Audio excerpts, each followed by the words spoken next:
Hey, so check this out. This is the new Satellite reissue. Now, the Satellite was the first production model DiPinto. I made in 1993, 94. I'm designing 3 models all at the same time. The Satellite, let's see this one here, Belvedere, this green one right there. You see it? And then, of course, the Mach 4. It's the most right-looking one in the back there. So I design them all, and I make them all at the same time, and I'm opening up a guitars business, right? And I get some orders. This is the one that everyone wanted. I got like 4 orders for this guitar right here. This is the reissue. This is the new one. You want to see one of the originals right here. This is the original. And not quite the original. This one is probably 3 years on. Later on, I'm using the Jazzmaster tailpiece. And that's pretty much the big change. They were very skinny guitars. They were flat, neck through. This piece of wood went straight through, maple on both sides of this one piece of wood here. No neck angle. So it's flat. Look how low the bridge sits, right? I actually inlaid the bridge into the body. And then years later, I even made a little down tension bar to make this thing play right. They didn't play beautifully originally, but they played well. I mean, people love them. I mean, it's kind of nice. You put your hand right here. You play right into it. But, the thin body, the no neck angle really forces your picking hand down against your body, and it doesn't really bring you out, if you know what I'm talking about. But they looked amazing. They were cool looking. They sounded cool. And I used these old, well, they weren't old at the time. They were EMG passive pickups. They were called EMG Selects. And it was pretty much the cheapest thing I could find that still had like a Mustang vibe to it. I was going for, let's make a retro instrument that sounded modern, that you could crank up through like a Marshall or something, and it would not fall apart on stage.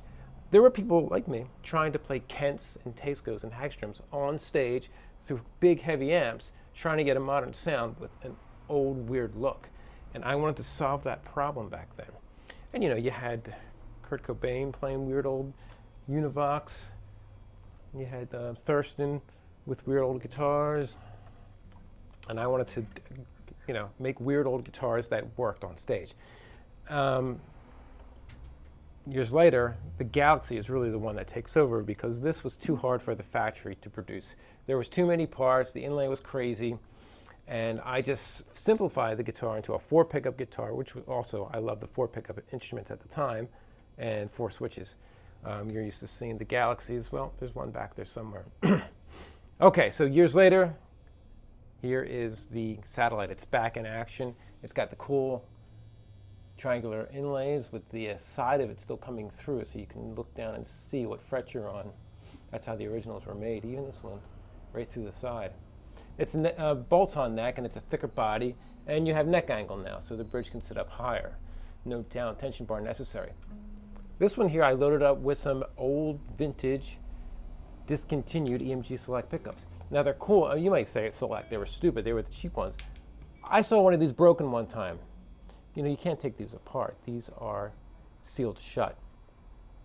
Someone threw a guitar across the stage and broke one of these covers off, and I saw that all it is in there is a hot rail, which I love hot rails, little mini humbuckers. And that's why those old Satellites sounded so cool, because they had little hot rails in them. So now I'm putting them in the new ones here when I find them.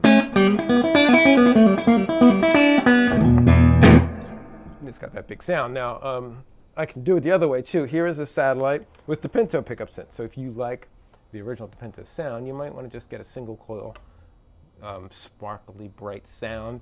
Of course, they are hum canceling. When you put them both on, they hum cancel.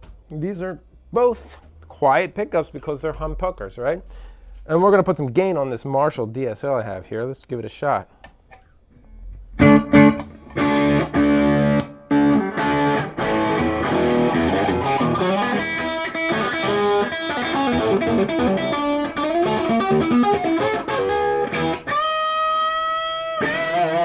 So, look at that. No hum. You get that big sound.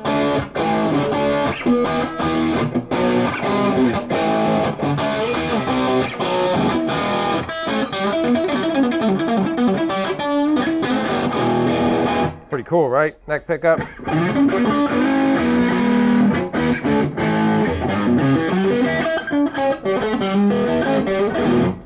Always quiet. So, you know, mini humbucker is pretty cool.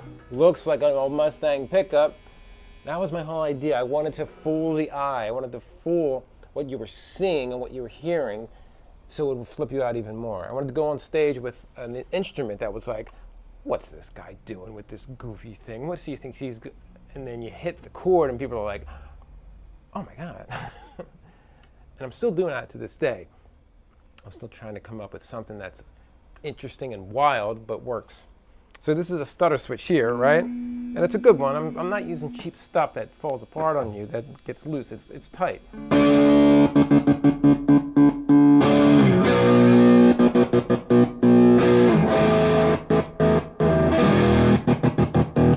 Right? These rocker switches are nice and tight. They don't flop on you. They're good ones, right?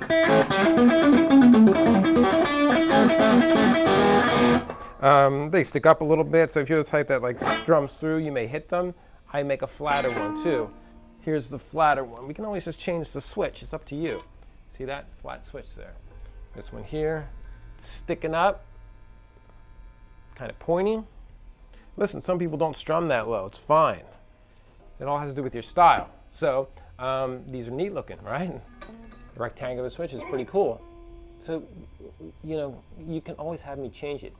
Of course, the radio knobs are cool. Now these mylar plates, these plastic plates, they are all hand cut here and then hand buffed to perfection. That's why they shine on the edge. Of course, the acrylic, the swirly acrylic, matches the swirly acrylic in the inlay. This one here has a green headstock, but if you want, I'll make you the pearl headstock that matches and a different truss rod cover. And I can also make the pearl piece that covers this, and even the bar, the real long curved bar, which you've seen on my old guitars, that gets up to around $2,200. This is $1,800 with a cool hard shell case. So I think this is probably the affordable one that still looks awesome. I think it will sell better, but you know, if you want the deluxe, I'll make you a deluxe as well. And you pick if you want the humbucker, the mid-range, and the quietness, or if you want the sparkle. Let's go back to the blue one, because the blue one has the single coils in it. Let's give it a listen.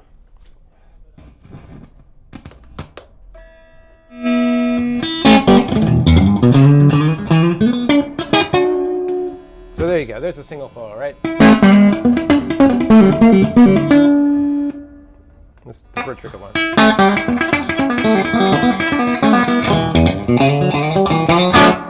Much more brightness, right? Neck pickup. And then both of them, they're quiet. And then we can go to the channel switching.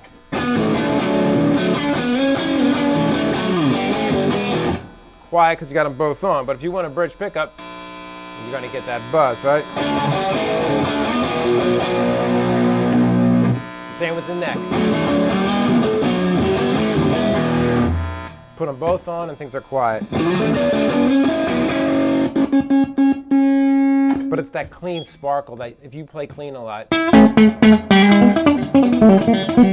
might want that high, high frequency edge. I'll go back to the humbucker and you're going to notice it's darker. Just for clean though,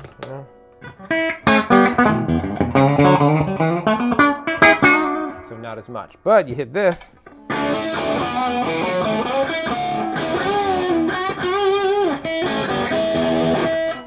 So the mini humbucker is probably the more rockin' sound. There you go. There are your choices. And they're both pretty cool. The blue and the green are the two colors we did back then. Well, there you go. I've got 8 of them. Sold a couple already. So let me know if you want one of these cool satellites. I love them.